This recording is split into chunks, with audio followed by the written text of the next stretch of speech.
आनंदपुर, राज्य जहां 3 भाई रहते थे। बड़े का नाम बलवंत, मंझला का नाम मोहन और सबसे छोटे भाई का नाम था विक्रम। पिताजी गुजर चुके हैं। तीनों भाई का विवाह भी हो गया। आज तीनों भाई पिता की संपत्ति का बंटवारा कर रहे हैं। देखो भाई, मैं सबसे बड़ा हूँ, इसलिए मैं बंटवारे का काम करूँगा। बोलो तुम लोगों को मंजूर है? भैया मैं तो मंझला हूँ, आप जो संगीत बोलोगे मुझे स्वीकार है।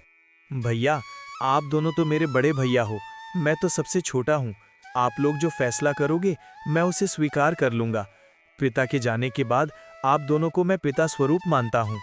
तो फिर ठीक है, सबसे पहले हम खेतों का बंटवारा करते हैं। देखो भाई, हमारे पास 2 खेत हैं और 1 मेड़ है। हम लोग 3 भाई हैं, इसलिए 2 खेत में से 1 मैं और 1 मंझला मोहन का होगा और बचा मेड़ छोटा भाई यानी कि विक्रम का होगा। अरे वाह, बहुत अच्छा निर्णय है भैया, मुझे मंजूर है। कहो विक्रम, तुम तो चुप हो गए, क्या तुम्हें मंजूर नहीं? नहीं भैया, आप जो कहेंगे वो मुझे मंजूर है। अच्छा तो ठीक है, अब बारी आती है हमारे पिताजी द्वारा लगाए गए आम के पेड़ का। चलो अब आम पेड़ के पास चलते हैं। अब तीनों भाई आम पेड़ के पास आते हैं। आम के पेड़ में 2 डाली है। दोनों डालियों में आम के फल लदे हुए हैं। देखो भाई, ये है आम का पेड़। अब इसका बंटवारा भी कर लेते हैं। देखो, इसमें 2 डाली हैं और 1 जड़ है। इन 2 डाली में से 1 डाली मेरा होगा और 1 मोहन का होगा और जड़ विक्रम का होगा। बहुत अच्छा भैया, ये फैसला भी मुझे मंजूर है। आप लोग तो बड़े हो, मैं तो सबसे छोटा हूँ। मैं भला आप लोगों के बात को कैसे टाल सकता हूँ? मुझे भी मंजूर है भैया। अब तीनों भाई घर के पास आते हैं। अब घर का बंटवारा भी होना है। तो फिर ठीक है, अब बारी आती है इस घर की। इस घर में 4 कमरे हैं और 1 छत है। 2 कमरा मेरा होगा और 2 कमरा मोहन का, और जो खप्पर का छत बच जाएगा वो विक्रम का होगा। बलवंत के इस फैसले से विक्रम बहुत दुखी हो जाता है।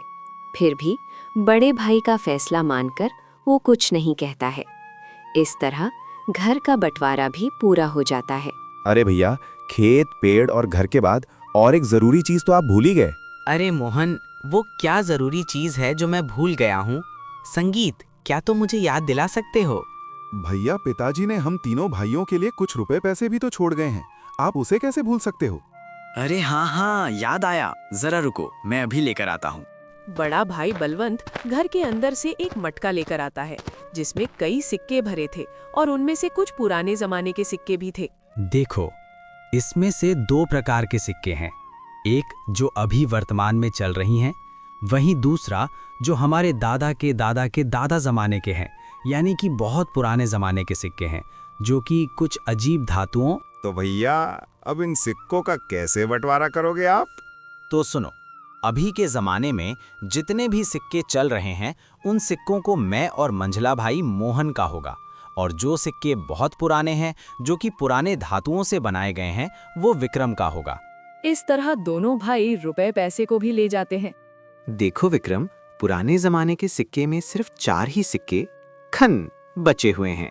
तुम चाहे तो इन 4 सिक्कों को ले जा सकते हो। और बहुत ही पुराने जमाने के 4 सिक्के विक्रम को देते हैं। भैया, आप दोनों तो सारे रुपए पैसे ले लिए। अगर मेरे तकदीर में ये सिर्फ 4 रुपए ही लिखा है तो मैं उसे स्वीकार करता हूँ। विक्रम अपने हिस्से के 4 सिक्कों को लेकर घर के अंदर जा ही रहा था कि तभी बड़ा भाई रोककर कहता है, अरे विक्रम, तू पगला गया है क्या? तूने सुना नहीं? बंटवारा हो गया है। अब इस घर में हम रहेंगे। तुम्हारा हिस्सा तो छत में है। तुमको तो बंटवारा छत में दिया गया है। अब तुम उस खप्पड़ छत में जाकर रह सकते हो। इस घर के अंदर अब तुम नहीं रह सकते। अब ये घर हम दोनों का हुआ। भैया, आप ही कैसे बातें कर रहे हो? मैं कहाँ जाऊँगा? मेरा तो अभी शादी हुआ है, मैं कहाँ रहूँगा भैया? अरे विक्रम भाई, ये तो तुम्हें पहले सोचना था ना, जब बंटवारा चल रहा था। अब पछताए क्या करें जब चिड़िया चुग गई खेत। दोनों भाई ने विक्रम और उसकी पत्नी को घर से धक्के मारकर बाहर कर दिया। वहीं दोनों पति पत्नी गांव के तालाब किनारे अपनी एक छोटी सी कुटिया बनाकर रहने लगे। हे भगवान, ये हमारे साथ क्या हो रहा है? अब ना घर का रहे ना घाट का, कैसे चलेगा जीवन? 2 वक्त की रोटी तो छोड़ो, 1 रोटी भी नसीब में नहीं है। अब रोते जाओ, जी भर के रोते रहो। अकल तो तुम्हारी घास चढ़ने गई थी। मेरी मति मारी गई थी जो मैंने तुम्हारे साथ विवाह किया। मेरी तो किस्मत ही खराब है। बड़े भाई बोलकर तुमने कुछ ज्यादा ही इज्जत दे दी। देख लिया नतीजा, अब भुगतो। गौरी, वो दोनों मेरे बड़े भाई थे। अब बताओ भला मैं उनसे कैसे सवाल जवाब करता। अच्छा, तुम्हारे बड़े भाइयों ने तो अपने छोटे भाई के लिए कुछ नहीं सोचा, सब कुछ तो रख लिया। तुम्हारे हिस्से में क्या दिया है? खेत के नाम पर मेड़ दिया है और पेड़ के नाम पर जड़ दिया है, घर के नाम पर छत दिया है और पैसे के नाम पर ये आदम जमाने के 4 सिक्के दिए हैं। गौरी, अब बस भी करो, और कितनी ताने मारोगे? अब छोड़ो उन बातों को। चलो छोड़ दिया, अब बताओ आगे का क्या करोगे, क्या खाओगे, कुछ बताओगे मुझे? अब मैं क्या करूं? गौरी, अब तो मेरे पास कुछ भी नहीं है। एक काम करता हूं, मैं मुखिया के पास इन पुराने सिक्कों को लेकर जाता हूं। शायद इन सिक्कों के बदले मुझे कुछ नया सिक्का मिल जाए। विक्रम बड़ी उम्मीदों के साथ उन 4 सिक्कों को लेकर मुखिया के पास जाता है। अरे विक्रम, तुम यहाँ? बताओ कैसे आना हुआ? मुखिया जी, मेरे पास ये सिर्फ 4 सिक्के ही हैं। क्या आप इन सिक्कों के बदले मुझे कुछ नए सिक्के दे सकते हैं? अरे विक्रम, ये सिक्के बेकार हैं, अब ये चलन में नहीं रहा। भला तुम्हें इन सिक्कों के बदले कौन पैसे देगा? सच में तुम बहुत भोला हो। अब मैं क्या करूं? हे भगवान, मैं तो बर्बाद हो गया, मेरा सब कुछ लुट गया। अब देखो विक्रम, मैंने भी तुम तीनों भाइयों के बंटवारे की बात सुनी है। सुनकर बहुत बुरा लगा। दोनों भाइयों ने तो सब कुछ ले लिया और बदले में तुम्हें कुछ नहीं दिया। ऊपर से उन निर्दयी भाइयों ने तुम्हें घर से भगा भी दिया। हे भगवान, ऐसा भाई तो दुश्मनों को भी ना मिले। अभी क्या करूं मुखिया जी? लगता है मेरी तकदीर में कुछ नहीं है, मेरा मर जाना ही ठीक है। तुम्हारी दुख मुझे देखा नहीं जाता विक्रम, पता नहीं क्यों। वैसे तो मैं किसी के ऊपर दया नहीं करता, फिर भी तुम्हारा दुख देखकर मेरे जैसे कठोर दिल भी आज पिघल गया। एक काम करो विक्रम, कल से तुम और तुम्हारी पत्नी मेरे खेतों पर काम करो। मैं जितना मजदूरी दूसरे मजदूरों को देता हूँ, उससे ज्यादा मजदूरी मैं तुम दोनों को दूंगा। वैसे भी तुम्हारे पास अभी कोई काम नहीं है। हाँ मुखिया जी, मैं आपके यहाँ काम करूंगा, मेरी पत्नी भी काम करेगी। ठीक है विक्रम, तो फिर कल सुबह से खेत पर काम के लिए आ जाना। और ये तुम अपने सिक्के अपने पास ही रखो, शायद यही तुम्हारी 4 रुपए की तकदीर वाली निशानी है। विक्रम उदास होकर वापस अपनी कुटिया पर आता है। विक्रम की पत्नी रास्ता देख रही थी। विक्रम अपनी पत्नी के पास आकर सारी बातें बताने लगता है। अब यही दिन देखना बाकी था, अब हमें दूसरे के खेतों में काम करना पड़ेगा। हाय रे मेरी किस्मत। अब देखो गौरी, तुम ज्यादा ज्ञान मत दो, हमें काम मिला है, कल से काम पर जाना है। इस तरह दिन गुजरता गया। विक्रम और गौरी अब मुखिया के खेतों पर काम करने लगे। रोजी रोटी का एक जरिया उन्हें मिल गया। खेतों पर फसल लहलहाने लगी। अरे भैया, इस साल तो हमारा फसल बहुत अच्छा हुआ है। हाँ भाई, इस साल तो बहुत ज़्यादा फसल हुआ है, इस साल बहुत आमदनी होगा। अब चलो भाई, आप घर चलते हैं, कल सुबह फिर आएंगे। अरे गौरी, देखो सुबह से दोपहर हो गया है, खाने का वक्त आ गया है, चलो कुछ खा लेते हैं। वैसे आज खाने में क्या है गौरी? घर में जो भी थी रूखी सूखी सब ले आई हूँ, जाकर ठूसो। थके हारे विक्रम और गौरी दोनों खेत के एक किनारे में बैठकर खाना खाने लगते हैं। अरे गौरी, क्या हुआ? तुम अचानक खाना क्यों बंद कर दी? नहीं कुछ नहीं, मैं तो बस ऐसे ही कुछ सोच रही थी। क्यों गौरी, क्या हुआ? बताओ भी। देखो ना, हम कितना काम करते हैं, सुबह से लेकर शाम तक। ऐसा कब तक चलेगा? क्या तुम्हें नहीं लगता कि हमारा कोई संतान भी हो जो बुढ़ापे में हमारा सहारा हो? हाँ गौरी, बार बार मैं भी यही सोचता हूँ, पर क्या करें, ये सब हमारे हाथ में नहीं, ये तो ऊपर वालों के हाथ में है। पता नहीं किस जन्म की सजा भुगत रही हूँ। भगवान ने तो हमसे मुंह मोड़ लिया है। बेघर होकर हम भटक रहे हैं। हमारे भाग्य में कुछ नहीं, ना कोई संतान, ना कोई जमीन जायदाद। हाँ गौरी, अब तो भगवान पर भी भरोसा उठने लगा है। विक्रम और गौरी दोनों बातें ही कर रहे थे कि तभी वहां अचानक एक चिड़िया आकर बैठ जाती है। अरे अरे, ये देखो तो, ये तो एक चिड़िया है, हमारे पास ही आकर बैठ गई। लगता है इसे भूख लगी है, हमें इसे कुछ खाने को देना चाहिए। हाँ गौरी, तुम इसे कुछ खिला दो, शायद भूख के मारे यहाँ आ गया होगा। गौरी ने उस चिड़िया को कुछ चावल दे दिए। चिड़िया कुछ देर गौरी को देखती रहती है, फिर चिड़िया उस चावल को खाकर उड़ जाती है। सुनिए विक्रम जी, ये फावड़ा उठाओ और मेरे साथ चलो। पर कहाँ तुम फावड़ा लेकर कहाँ जाने की बातें कर रही हो? ज्यादा सवाल जवाब नहीं, मेरे साथ चलो, आज कुछ जरूरी काम करनी है। क्या? कोई जरूरी काम? वो भी इस वक्त रात को? हाँ जी, आज हम वो काम करने जा रहे हैं जिसे आपको पहले ही कर लेना चाहिए था। गौरी के कहने पर विक्रम भावड़ा उठाता है।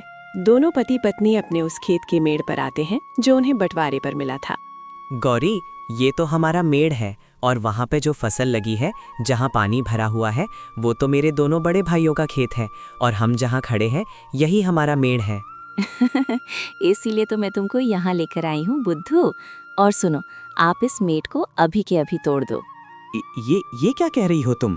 इससे तो मेरे दोनों भाइयों के पूरे फसल बर्बाद हो जाएगा। बिना मेड़ के भला खेती कैसे हो सकता है गौरी? ये समस्या तुम्हारे भाइयों का है, तुम्हारा नहीं। हमारा मेड़, हमारी मर्जी, तोड़ें या रखें। अरे वाह गौरी, वाह, मुझे पता नहीं था। तुम तो बड़ी होशियार हो। अब मुझे समझ में आ गया। इस तरह गौरी और विक्रम ने खेत के सारे मेड़ को तोड़ दिया, जिससे खेतों से पानी बह गया और फसल बर्बाद हो गया। अगली सुबह जब दोनों भाई खेत पर पहुंचते हैं, हे भगवान, ये क्या हो गया? हमारे सभी फसल तो बर्बाद हो गया। कितनी अच्छी फसल लगी थी। सोचा था इस साल सोने के गहने लूंगा, पर सपना सपना ही रह गया। अरे भाई, हम दोनों तो बर्बाद हो गए रे।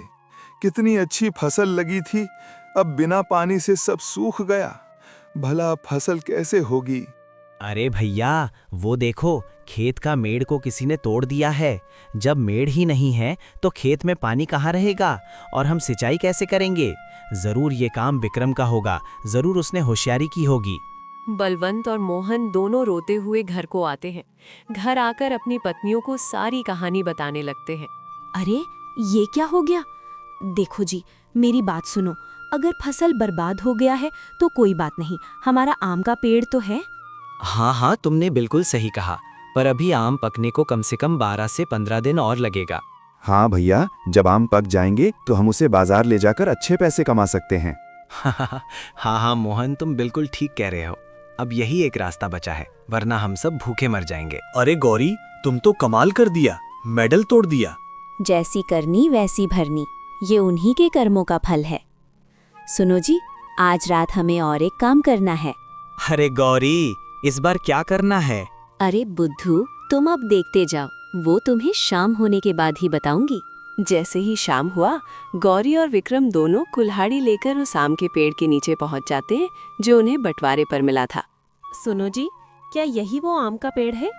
हाँ गौरी, यही तो बंटवारे वाला आम का पेड़ है। एक डाल पर बड़े भैया और एक डाल पर मंझला भैया का अधिकार है। तो फिर हमारा हिस्सा कौन सा है? अरे गौरी, मैंने तो पहले ही तुम्हें बता दिया था कि हमारा हिस्सा सिर्फ जड़ है, इसके अलावा और कुछ भी नहीं। तो फिर ठीक है, इस पेड़ का जड़ तो हमारा है, इसलिए इस जड़ को रखें या काटें, हमारी अपनी मर्जी। दोनों पति पत्नी आम के पेड़ को काट देते हैं। आम का पेड़ नीचे जमीन पर गिर जाता है। एक जोरदार आवाज होता है। बलवंत और मोहन दौड़कर पेड़ के पास आते हैं। विक्रम और गौरी को दोनों भाई पकड़ लेते हैं। अच्छा, तो तू है विक्रम, तू हमसे बदला ले रहा है। आज तो तेरा खैर नहीं, तुझे तो इसकी सजा जरूर मिलेगी। ये तो हमारे हिस्सा है, इससे हम रखें या काटें, इससे तुमसे क्या मतलब? अरे रुको भैया, हम इन दोनों को राजा के पास ले चलते हैं और इनको कोड़े की मार वाला सजा दिलवाते हैं। हाँ, बिल्कुल ठीक कहा मोहन तुमने। विक्रम और गौरी को दोनों भाई रात भर कमरे में बांध कर रखते हैं। जैसे ही सुबह होती है, उन दोनों को राजा के पास लेकर जाती हैं। राजा साहब, इन्होंने हमारे साथ बहुत गलत किया। इन्होंने हमारे खेत को बर्बाद कर दिए और हमारी आम की पेड़ को भी काट दिए। अब तुम लोग कहो, तुमने क्या किया है इन लोगों के साथ? जो भी कहना सच कहना।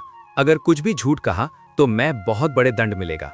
फिर गौरी और विक्रम ने दोनों मिलकर राजा को सब सच बात कहने लगी। राजा बात को ध्यान से सुन रहे थे। फिर सारे बात अच्छे तरीके से सुनने के बाद राजा को सब सारे सच पता चल चुका है। इसीलिए राजा ने उसे महल से निकाल दिया।